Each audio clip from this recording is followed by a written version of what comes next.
Si je vous disais que la blockchain est sur le point de sauver la science, vous penseriez sans doute à une énième promesse technologique sans fondement. Pourtant, nous vivons actuellement une crise de la connaissance sans précédent, où les chercheurs passent plus de la moitié de leur temps à mendier des financements qu'à chercher, et que des géants de l'édition se partagent des marges bénéficiaires supérieures à celles de Google en verrouillant le savoir derrière des abonnements hors de prix. C'est dans ce contexte de sens pressé qu'émerge la DCI, ou science décentralisée. Ce mouvement utilise les outils du Web 3.0, comme les DAO et les contrats intelligents, pour rendre la recherche plus transparente, plus rapide et surtout plus accessible à tous. Voyons ce qu'est réellement la DCI.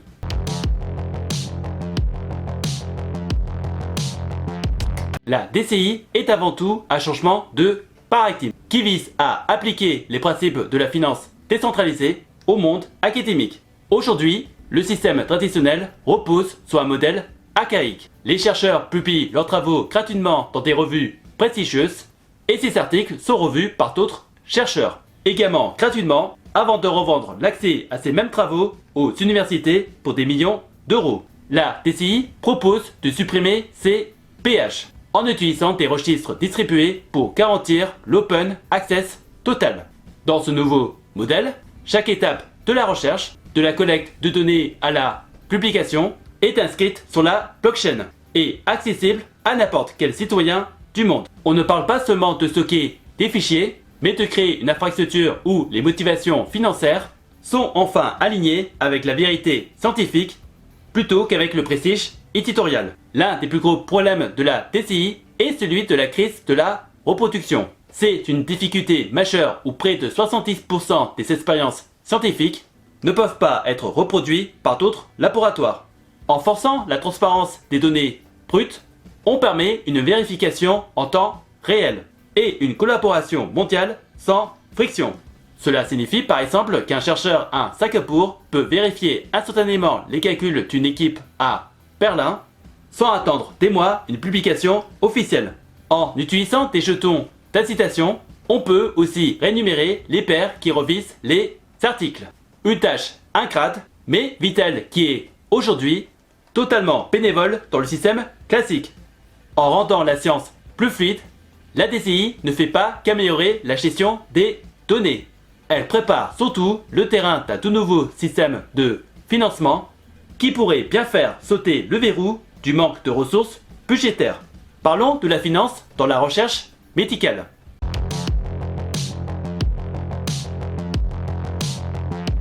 L'innovation la plus révolutionnaire de la DCI réside probablement dans la création des IP NFT. Dans sa monde classique, un brevet est un document juridique lourd, difficile à fractionner et encore plus difficile à échanger, ce qui ralentit considérablement le transfert d'une découverte du laboratoire vers le patient. Avec l'IP NFT, un projet de recherche est encapsulé dans un contrat intelligent dans la blockchain, ce qui permet de lier directement les droits de propriété intellectuelle aux données de recherche. Cela permet de transformer une découverte scientifique en un actif numérique qui peut être acheté, vendu ou fractionné pour attirer des capitaux. Dès les premières étapes d'un projet, des protocoles comme Molecule ont été les pionniers de cette technologie, permettant à des universités prestigieuses de lever des fonds en vendant des parts de leurs futures découvertes à des communautés d'investisseurs passionnés plutôt qu'à des grands groupes pharmaceutiques qui chercheraient à monopoliser le brevet. Ce système permet de financer ce qu'on appelle le vallon de la mort. C'est une période critique où une découverte scientifique est trop risquée pour l'industrie pharmaceutique, mais plus assez fondamentale pour les subventions publiques. En fractionnant la propriété, un chercheur pourrait lever 500 millions d'euros en quelques jours auprès de milliers de petits contributeurs mondiaux qui croient en sa solution contre une maladie rare. C'est une forme de crowdfunding personnel où les investisseurs ne font pas seulement qu'un don, ils détiennent réellement une part du succès futur du médicament. Si le traitement arrive sur le marché, les revenus générés par les licences seront automatiquement distribués aux détenteurs de jetons via des smart contracts, créant un cycle vertueux où le profil finance la prochaine découverte. Abordons la puissance du financement collectif et CPO DAO.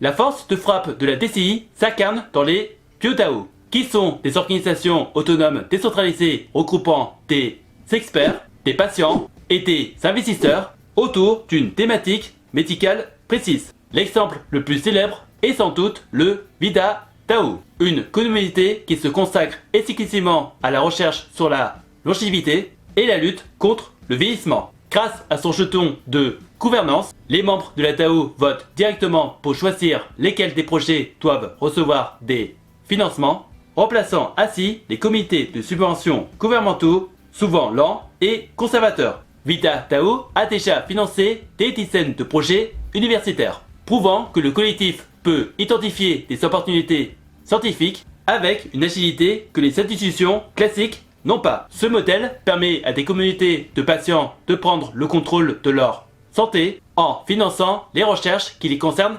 directement. Comme on peut le voir avec Athena DAO pour la santé des femmes ou AirDAO pour les problèmes de calvitie. L'aspect le plus puissant des PioDAO est leur capacité à accumuler une trésorerie colossale et à la déployer de manière ciblée, sans frontières géographiques. Quand une DAO comme Valley DAO se concentre sur la biologie synthétique pour créer des alternatives durables aux produits pétroliers, elle ne cherche pas seulement un profit à court terme, mais une solution globale à un problème climatique. Les participants reçoivent des jetons qui ne donnent pas seulement le droit de vote, mais aussi une exposition à la valeur créée par l'ensemble du portefeuille de recherche de la DAO. Cela crée une forme d'index à la science où l'on peut investir dans le secteur de la longévité ou de la santé mentale de la même manière que l'on achèterait une action technologique. Quel est l'avenir de la science décentralisée et ses défis?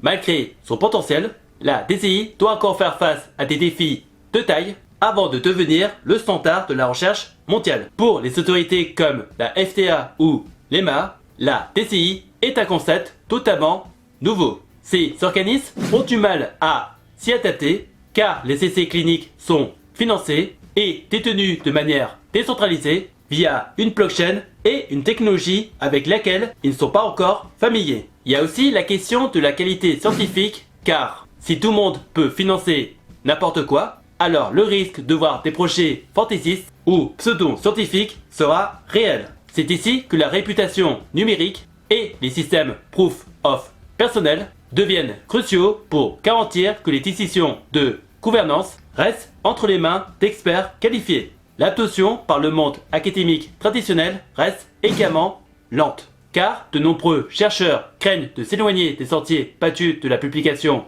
classique, qui reste encore aujourd'hui le seul critère pour obtenir un poste permanent à l'université. Mais la DCI n'a jamais eu l'intention de remplacer la science traditionnelle. Elle a surtout pour but de la compléter et de la corriger là où elle échoue. Nous nous dirigeons vers un monde où les données de santé seront souveraines, où chaque patient pourra choisir de partager ses données anonymement avec une DAO pour faire avancer la recherche en échange de récompenses en tokens. Si vous avez des questions, n'hésitez pas à me les poster dans les commentaires et j'essaierai de vous donner des réponses claires et précises. Et si par hasard tu cherches des solutions pour faire travailler ton argent ou générer un revenu passif, tu peux regarder dans la description de la vidéo des playlists de vidéos d'avis de plateformes d'investissement que j'utilise pour faire travailler mon argent, que ce soit dans la bourse, les prêts, l'immobilier ou les crypto-monnaies. En attendant la prochaine vidéo, je vous laisse avec deux autres vidéos qui s'affichent actuellement sur l'écran. Prenez soin de vous, faites de bonnes recherches et je vous souhaite un bon investissement. À la prochaine!